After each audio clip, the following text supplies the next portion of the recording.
With the trade deadline quickly approaching, some new reports have surfaced regarding the Toronto Blue Jays as they seem poised to make a blockbuster trade at this upcoming deadline. And a new report has surfaced revealing that the Toronto Blue Jays could be looking to trade Danny Jansen to the Chicago Cubs. So to break down that exact report and discuss what it entails, as well as the Toronto Blue Jays draft, it has concluded, and the Jays players that they drafted had some big things to say about being drafted by the Blue Jays. So to break all that down on this episode, but before we do, if you're part of the percentage and subscribe, make sure to hit that button. It means the world to Peter and myself as we're on the road now to 14,000 subscribers. But let's dive into it now. Of course, the Jays had the draft over the past few days. The All-Star game is on tonight, so hopefully you're all enjoying that. But some interesting reports have came out regarding Danny Jansen, who is a pending unrestricted free agent following this season. And he has been with the Blue Jays his entire career since years now, obviously. And he's been kind of a staple in this Blue Jays team for the past however many years. And now rumors are starting to surface regarding a potential trade for the Blue Jays catcher. And you can see here the Chicago Cubs have reportedly expressed interest in the needed Blue Jays player. And based on a recent report, the Cubs are looking to upgrade their roster amid this hot streak. And the Cubs have been up and down this season. They're currently kind of in the playoff race. And we're going to dive into what a package could look like and things like that. But it's very interesting that the Jays haven't extended Danny Jansen because obviously he's a pending UFA. He's been a player on the Blue Jays for as many years as tons of years. But now with the Blue Jays obviously trending towards a rebuild or at least a retool, and Danny Jansen being potentially he's going to be an unrestricted free agent, but potentially signing elsewhere, the Jays could be looking to get some value for him. And you can see this here. This was the exact report for Bob Nightingale. Cubs have expressed interest in Blue Jays catcher Danny Jansen. And basically, you can look at how the Chicago Cubs and why it makes sense for them. If you rewind back about a month ago, they had a much higher percent chance to make the postseason at 42%, but now they have just a 13% chance, even though they've started to kind of heat up a little bit as of late. But from the Cubs perspective, the question will be asked, if the Cubs might not compete this year, why would they risk their farm system for a rental catcher who's barely an offensive improvement over the 25-year-old they have, something to mull over? So when you're looking at this from the Cubs perspective, it does make sense in the sense of if you're trying to augment your team and really go for a wild card spot, then it makes a ton of sense. But if you're also, I don't know if they'd be willing to give up one of their top prospects for a catcher who, like I keep mentioning, is an unrestricted free agent. And he wanted to stay in Toronto, Danny Jansen, but the Jays, just like Vladdy and just like Bo, have yet to come to any agreements with their players, aside from the last major extension that they had was obviously José Berríos a couple of years ago after that trade with the Twins. But now, ever since that, the Jays haven't made any long-term contract commitments to really any of their star young players. And obviously, Bichette's having a bad year. Vladdy, he had an MVP caliber season in 2021, should have won or would have won MVP in almost any other year. And then in 2022 and 2023, he was very bad. Or not very bad, but he was nowhere near as good as he was in 2021. He definitely wasn't bad by any means. And then this year, he's kind of having a bit of a resurgence year, but they've still yet to sign him or extend him to a big contract. And that's a bit concerning if you're a Toronto Blue Jays fan, because at this point now, it seems like most of their players are going to go. You see here, so Kikuchi is probably going to be gone. You have your aging pitching staff. Danny Jansen is the one guy that you probably, at least some of the Blue Jays fans before this season, said they wanted to keep on the team. And his OPS is at 100, his OPS plus, so he's hitting about league average. Now, he was on fire to start the year with above 1,000 OPS.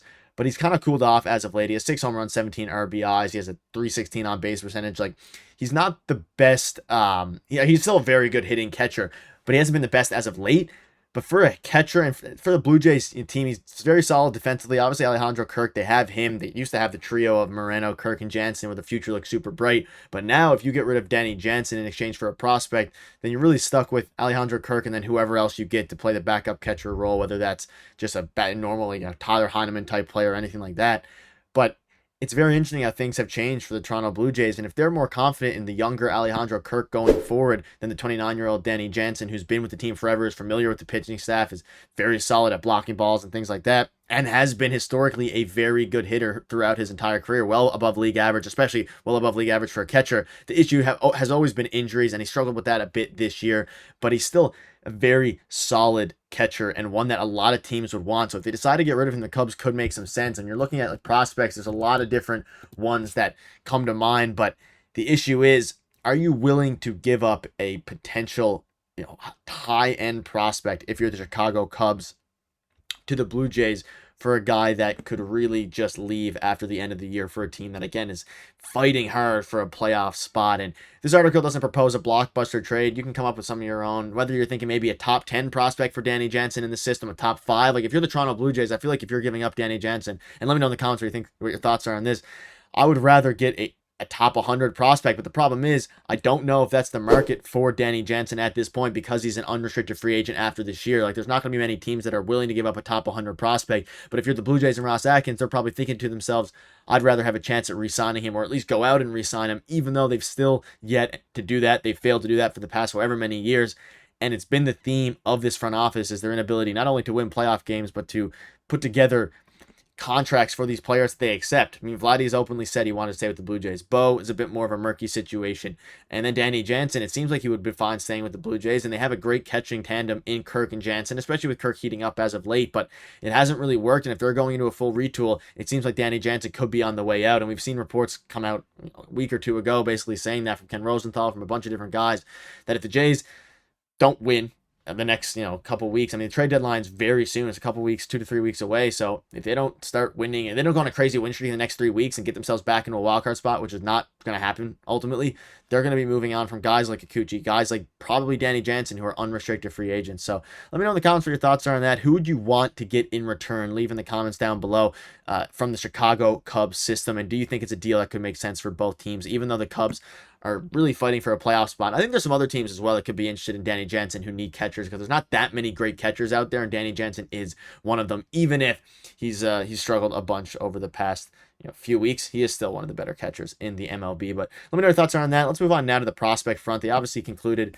a lot of their picks here, and you can see through at least their first 10 rounds. We can see through their first 10 rounds, you get a bunch of different guys, and obviously the big one is Trey Savage. He is the prized possession for the Toronto Blue Jays this draft, and some fans are upset about this draft, saying that they took too many college players and that they didn't swing for the fences hard enough and all these things. I think they did an okay job. Obviously, they're still playing it very safe. They're doing the classic Jays front office regime where they draft guys that are on the safer side. They drafted a couple outfielders that are hit over power, meaning that kind of like the Jays are right now. They don't have as much power. They're hitting. They pick the hit tool over the power, and it's very interesting to see that's the route they're going. A lot of Jays fans aren't happy with this, with a lot of their picks. We can see with the 3rd round pick, they picked Johnny King, who was the 124th prospect in the class, who was a terrific athlete, an NFL quarterback type build. So they drafted a few guys. I'm not upset with the picks overall, but the only thing I'm upset about is, again, we've looked at this in the past. Hopefully their 1st round pick works out, because their drafting as of late has not been very good. Obviously they got